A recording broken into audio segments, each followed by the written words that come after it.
Renegades by Marissa Meyer, Chapter 26. Something grabbed her midair. Nova felt her body being crushed against a hard, unforgiving shell. She was soaring up again. She sucked in a shocked breath and stared up at the Sentinel's visor. The feeling of weightlessness was brief. He thudded down on the second-story floor, which cracked and groaned under the force of his landing. He turned and launched them both back toward the destroyed wall. Wind and smoke blew into Nova's face, and she turned away, shielding her eyes against the Sentinel's chest. This time, the sense of flying led to a sense of falling, and soon he landed with the impact of a bulldozer on the roof of the theater. He dropped to one knee, his arms cradling her. Are you okay? Nova realized that she was shaking, all of her shaking, as she lifted her head and saw only her own stunned expression reflected back on the surface of the visor. He was holding her like she was precious cargo, or an innocent bystander, or a damsel in distress. Clenching her jaw, Nova slammed both palms against his chest plate and forced herself out of his arms. He fell back in surprise, catching himself on one elbow as she leapt to her feet and backed away. She grabbed the shockwave gun from her waistband. The Sentinel held a hand toward her. I'm here to help. He slowly got back to his feet. You can trust me. She laughed, a mad, disbelieving sound. I highly doubt that. Her eyes caught on movement, and she spotted Jean Cronin and Narcissia beside a large roof vent. Narcissia was clutching her grandfather's arms, but he was still holding one of the old delicate books from the library. Narcissia's face was ashen. Her braid muse and her clothes streaked with soot. Cronin wasn't faring much better. Though he had already been so disheveled, it didn't make that much of a difference. Another explosion roared from across the street, and Nova spun around, imagining more bombs being lobbed at them. But this time it wasn't the detonator who had caused the noise. It was the library succumbing to the fire. The remaining beams and rafters had caved in, sending a roar of sparks and flames that engulfed what remained of the roof. Soon, all that would be left would be a few exterior stone walls, a skeleton of the structure they had housed. Her heart squeezed. Was Adrian still? No, he was strong and clever. He was a renegade. Surely he'd find a way out. The library let out a pained wail and fell to his knees. My books! My books! Narcissia hovered over him, rubbing his back, but he did not seem to notice her beyond his devastation. Paper and ink, drawled an angry voice. Nova grimaced. Ingrid appeared, stepping out from behind an old rusting searchlight, what might have been used to promote a new movie premiere, back in a far-gone time. She already had a smirk on her face and a new explosive crackling between her palms. You'll get over it, she said. It's all those lost weapons that are the real tragedy. Cronin smiled wistfully. The weapons might have supplied my livelihood, but those books, those were my life. Ingrid snorted. Pathetic, she said. Turning her attention toward the Sentinel, she started to toss the sphere of energy up, catching it in one hand before tossing it up again.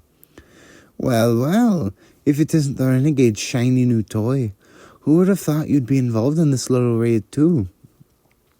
Stand down, detonator. You've caused enough damage today. The Sentinel's right hand began to glow, the gray-tinged metal turning white-hot from wrist to fingertips. Nova stared in disbelief. That was new. Surely he didn't have even more abilities that she hadn't seen yet. How could it have been possible? I know I have, Ingrid said with a cheerful laugh, and it feels so good. After 9 years of smothering my power, feigning obedience to the Council's demands, to finally remind the world what I can do, great powers, it feels good. She let out a hoot toward the sky, then started to laugh. You know, my focus had been to take out that Everhart boy, but you might be even better, to take out the Council's own lackey. Do you think your armor can withstand a direct hit? I have my doubts. Council's lackey, said the Sentinel. I think you have me mistaken for someone else. Oh, I don't, Ingrid countered. The Sentinel extended his glowing gauntlet in front of him, fisted tight. I'm not here on the Council's orders. I'm not here for anyone's business but my own. Ingrid sighed. Do you really? A narrow beam of white energy launched from a cylinder on the Sentinel's forearm and slammed into Ingrid's chest. She stumbled and fell back, gasping for breath. Nova's jaw was hanging open now, her mind momentarily shocked into silence. The suit, the fire, the long-distance jumping. And now what was that? Some sort of concussive energy beam? How many abilities does this guy have? Sentinel lowered his arm. Why is it that some villains get so obnoxiously chatty? Is she dead? Said Nova. Sentinel turned toward her, stunned. He hesitated, glancing down at his arm, which had returned to the same dark gray color as the rest of his armor. I think. I've never actually used that one before. Nova gaped at him. What do you mean you've never used it before? They were interrupted by Jean Cronin's faintly dazed voice. She did this. He made his way to the edge of the roof and was watching the library burn, its flames dancing in his sorrowful eyes. She set up this trap. She threw those bombs. She destroyed everything. He let out a small, humorous laugh. What can one expect from a woman who calls herself the detonator? I should have known better. I should have never trusted an anarchist. He unfolded his arms, and Nova saw that he was still clutching the leather book he'd had inside the rare books room. But I remember everything, he whispered. Every single word.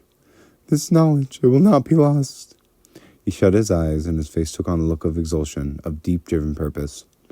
This is why I was bestowed this gift, to preserve all these words, those stories and ideas, to rescue them from extinction. If it makes the rest of my years on this earth, I will record them all. It will be the great pride of my life. Do you plan on doing that while you're in a jail cell? Said the Sentinel. Cronin turned towards him, as if surprised that anyone else was still standing there. Because the Renegades may or may not be willing to supply with enough paper to replace. He gestured at the library. All of that. Cronin swallowed. The Sentinel stepped closer, his voice lowering. But my offer stands. I can get you and your granddaughter away from here. Just tell me what you know about Nightmare. Sweet rot, Nova muttered. Is that all you care about? Sentinel didn't look at her, but the librarian did. Nova drew herself up, fixing him with the most threatening look she could manage. Nightmare, said Cronin, and suddenly he started to laugh, as if it had just occurred to him what a hysterical situation this was. Oh, Nightmare! Yes, I know where you can find. A gunshot ricocheted through Nova's ears. Jean Cronin's head snapped back, an arc of blood sprang across the rooftop.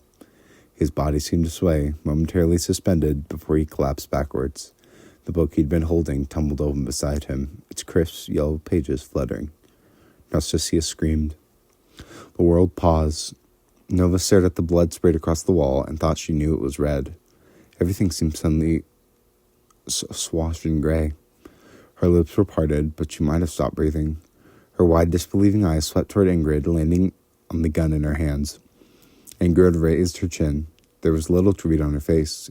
Anger, perhaps pride, but no remorse, so far as Nova could see. In her bleary thoughts, Nova pictured them sitting around the subway platform later that night, listening to Ingrid tell how she had taken the librarian moments before he could betray Nova's identity. She imagined Ingrid laughing about it, and the others joining her, but it didn't seem so funny at the moment. Nova knew Jean Cronin would have given up her secret, whether now to the Sentinel or later to the Council. If he survived this night, he would have eventually talked, even if merely to spite her and the anarchists who had caused the destruction of the library. He had to die if she was going to go on with this mission. She was to have any hope of staying in the Renegades and working to remove them from power once and for all. He had to die. It was the only way. Sometimes the weak must be sacrificed so the strong may flourish. But those thoughts seemed so very far away, and she realized she was hearing them not in her own voice, but in Ace's.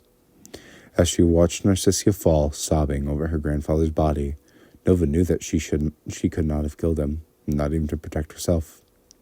What sort of villain did that make her? Lips pulling into a sneer, Ingrid raised the gun toward Narcissia, the second liability. A bolt of blinding energy struck Ingrid in her side, knocking her off her feet again.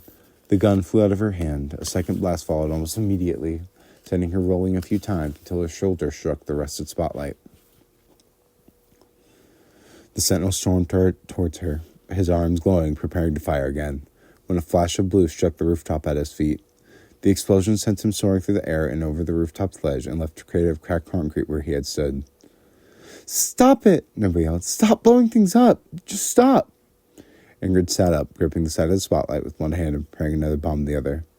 We can't let her go, she said. You know that. Nova stared at her, the words swimming meaninglessly in her head for a long time, before she realized Ingrid was talking about Narcissia. Setting her jaw, Nova marched forward and picked up the fallen gun. "Go ahead," said Ingrid, letting the blue sphere extinguish, evaporating back into the air. "It should be you. Why should I do all the heavy lifting when it comes to protecting your identity?" Nova cocked the gun and slipped her finger over the trigger. It should be her. She needed to be concerned with her own self-preservation, the sanctity of her own secrets. Killing Narcissia is what any anarchist would do, what Ace would have wanted her to do, and almost certainly what he would have done himself. Nova let out a shuddering breath and turned and took aim. Ingrid stilled, eyeing the barrel that was suddenly targeting her chest. "Don't be a fool." "Run," Nova said. Ingrid glared. Nova glared back, a drop of sweat falling into her eye. Slowly, Ingrid pulled herself back to her feet. She eyed Nova warily as she took a step back toward the fire escape, then two. "You're making a mistake." "Can't be as big as the mistakes you made today." With her brow beginning to twitch, Ingrid turned and started to run. Nova waited until she was launching herself over the edge of the roof before she squeezed the trigger. The bullet hit Ingrid in the back of the arm. She cried out as she fell, and Nova heard the clang of her body hitting the metal landing of the fire escape. Then the structure shook and thumped as she staggered her way down, jumping from landing to landing. Below, Nova heard someone yell, "Ruby?" And soon another cacophony of explosions rocked the building. Cursing, she ran to the ledge and peered down to the street, where a new patch of stones was missing from the wall of the theater, now scattered across the road. Ruby was on her back, coughing, with Oscar kneeling at her side, and Ingrid. Nova scanned the street, only spotting Ingrid's tall boots as she disappeared around a corner. She slumped forward, unable to tell if she was relieved or not to see Ingrid get away. Her legs were shaking as she pulled herself off the side of the roof and turned around, only for her heart to lodge into her throat again. Narcissia was no longer kneeling over the librarian's body. Instead, a series of bloody footprints stretched across the roof to the ledge facing the destroyed library. Narcissia had climbed up onto the low parapet, carrying the book her grandfather had managed to save. "Narcissia, no!" Ignoring her, Narcissia lifted her arms in a graceful arc over her head, then tipped forward over the edge. Nova screamed and ran towards her, though she knew she was far too late. She grabbed the ledge and leaned over, just in time to see the glistening surface of a broken mirror on the concrete below, as Narcissia swan-dived into it and disappeared. The air squeezed from Nova's lungs as she watched the reflection of blue sky and smoking flames shudder under the glass before turning still once more. She recognized the mirror as the one that had been above the mantel in the rare books room. Bricks from the fireplace were scattered through the alley, blown there from the explosion. Nova groaned, exhausted to her core, and sank down to her knees, her arms dangling limply over the wall. Her head fell forward, pressing into the cool stone, and she had the distant thought that she would be perfectly content to sit here, unmoving, for a month. Even if the air was full of smoke and debris, even if there was a dead body and a pool of blood mere steps away from her, she did not want to move. She didn't know if she could. She felt heavy and drained. Her thoughts jumbled together as she tried to cope with what her expectations had been for the day and what had become reality. As she tried to determine what to do next, Narcissia had gone away. Nova knew that Ingrid had been right. That girl was a liability. She knew too much. And though Nova didn't regret her decision not to kill her, to let Ingrid kill her, she also wondered how long she would be haunted by the fear that Narcissia would turn up at any time and give up her secrets out of revenge. Or perhaps, even more likely, use those secrets as blackmail. The librarian was dead. Good, because he couldn't betray her. Bad, because he had been one of the anarchists' few reliable resources. Bad, all those guns were destroyed. At least she assumed most of them were destroyed. And any that weren't would no doubt be in the hands of the Renegades by the day's end. Double bad. But good, they had not learned anything about Nightmare. Not who she was or where to find her. Not even definite proof that the librarian had supplied her the guns she used at the parade. Although, Sentinel surely would have deduced that there was a connection between Cronin and Nightmare, based on how Cronin was so close to responding to his question. But Nova couldn't think clearly enough yet to determine how much danger that really put her in. After all, a lot of criminals came to Cronin for supplies. Didn't exactly narrow down the search. A clang reverberated across the rooftop, the sound conjuring a memory of metal armor and cold arms tightening protectively around her as they flew through the air. Nova inhaled sharply. "Are you okay?" said the sentinel, sounding more gentle than he ever had before. Nova swallowed. She didn't respond and didn't turn to look at him, even as as his footprints thumped closer. He stopped, not beside her, but beside the librarian's body. Nova turned her head enough so that she could glimpse him from the corner of her eye. He stood just outside the pool of dark blood. She inspected his profile, his suit, the arms that she had been seen burn with flame and glow with energy. But that were now dull metallic gray. There were signs of stress from the battle, single marks on his side, dents on his back, but for the most part, he looked little worse for wear. She had all but forgotten about the gun, which she had dropped in her rush to start Narcissia. Now she found it beside her knee, the handle cool in her palm as she picked it up. "Would you really have let him go?" she said, sitting back on her heels. "If he'd given you the information you wanted?" The sentinel said nothing for a long time, before finally admitting, "I hadn't decided yet." "You mean the offer wasn't sanctioned by the council?" His head turned toward her. Instead of answering her question, though, he asked again, "Are you okay? Do you need help getting down?" "I'm fine," said Nova, running her thumb down the gun's handle. "What do you want with Nightmare, anyway?" The sentinel cocked his head, and she could imagine him watching her. She wished she knew what he looked like. The blank canvas of his face had become deeply unnerving. "She and I have unfinished business." She raised an eyebrow. "The council too, no doubt." "They don't dictate everything I do," he said a little stubbornly. "Nightmare is a threat to all renegades, but I have my own reasons for wanting to find her." "Okay, Mr. Alter Ego," said Nova, attempting to infuse some lightness into her voice. "My curiosity is piqued. Who are you really?" He turned to face her more fully. She was sure at first that he would tell her. He certainly seemed to consider her question long enough. Finally, he said, "I'm not your enemy." Her cheeks twitched. "Prove it. Lots of people think you're an imposter trying to discredit the Renegades. If that's not the case, then take off the helmet and show yourself. No secrets between allies, right?" Again, he stood unmoving for a long, still moment before he shook his head. "Not yet." "Insomnia?" Nova swallowed. Lifting her head, she could barely see Ruby and Oscar on the street below, staring up to the top of the theater with worry scrawled both on their features. Spotting her, Oscar pointed, then cried out, "Are you okay?" Nova didn't respond. She was looking past them, around them, scanning the ground below in all directions. Ruby and Oscar were alone. Adrian was not with them. Her gaze darted to the library, but the fire had gotten so bright and the air so hazy with smoke she almost couldn't stand to look at it. "Where's Adrian?" she yelled down to them, and watched as both of their faces fell. Nova shuddered. Adrian wouldn't have just disappeared. He must have been trapped inside. Dread clawed at her, even as she told herself it was a good thing. One less renegade in the world, one less superhero. But she was seeing his notebook full of stunning, heartfelt drawings. She was hearing the way he laughed when she told him about the juggling and bird-watching. She was seeing Max's face light up as Adrian drew the tiny glass figurine for his tiny glass city. She was not convinced that his death, and such a horrible, horrible death, could possibly be a good thing. "It's all right," said the sentinel gently. "Here, let me take you down to them." "I'm fine." Are you sure?" She glanced back and frowned, wondering if she was imagining the way his shoulders had curled inward, giving this strange impression of shyness. "I have to go soon," said the sentinel, "but it would only take me a second for me to—" "No," said Nova, pushing herself up to standing, though her legs still felt weak. "You haven't answered any of my questions, Sentinel. Who are you? What do you want with Nightmare?" Her voice rose, scratching her off in the hazy air. "Are you working for the council or not?"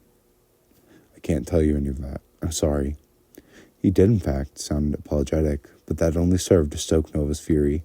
Here he was, her enemy, the renegade she most needed information about.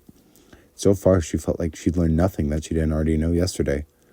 "All right, how about this question?" she snapped. "Is that suit bulletproof?" "What?" Nova revealed the gun and fired. The bullet hit him in the chest, squarely over his heart.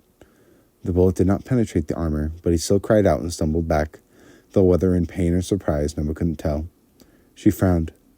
"I guess it is." Sentinel touched a gloved finger to the bullet lodged into the chest plate. "What are you—" Nova fired again and again, each bullet pinging off the armor. Sentinel leaped upward, flipping over Nova's head and landing behind her. He tried to grab her arms, but Nova dropped to the ground and rolled out of his reach. Leaping back to her feet, she pivoted and raised the gun again.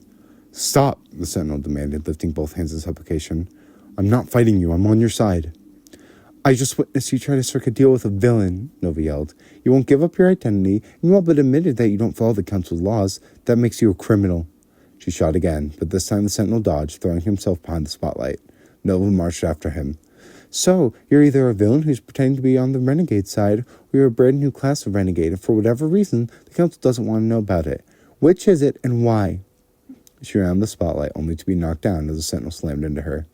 Nova fell hard on her back and felt the gun being ripped out of her hand. Sentinel threw the gun over the side of the building, then he reached for her waist and snatched the shockwave gun from her belt, too. Hey! She yelled, grabbing for the gun. Sentinel's fingers wrapped around her wrists and pulled her back to her feet in one swift motion, yanking her so close her own breath fogged against his visor. I'm not a villain, and I'm not your enemy, he said, but I can't tell you or anyone else who I am, not until I found Nightmare and gotten the answers I need. He released her suddenly, and Nova dropped back, rubbing her wrists, though more to clear off the sensation of his cold grip than because he'd actually hurt her. Then he tossed her stun gun over the building, too.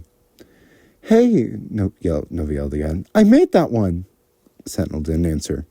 Turning, he launched himself back into the air. Nova watched as his body cleared the smoldering remains of the library and disappeared into the thick black smoke.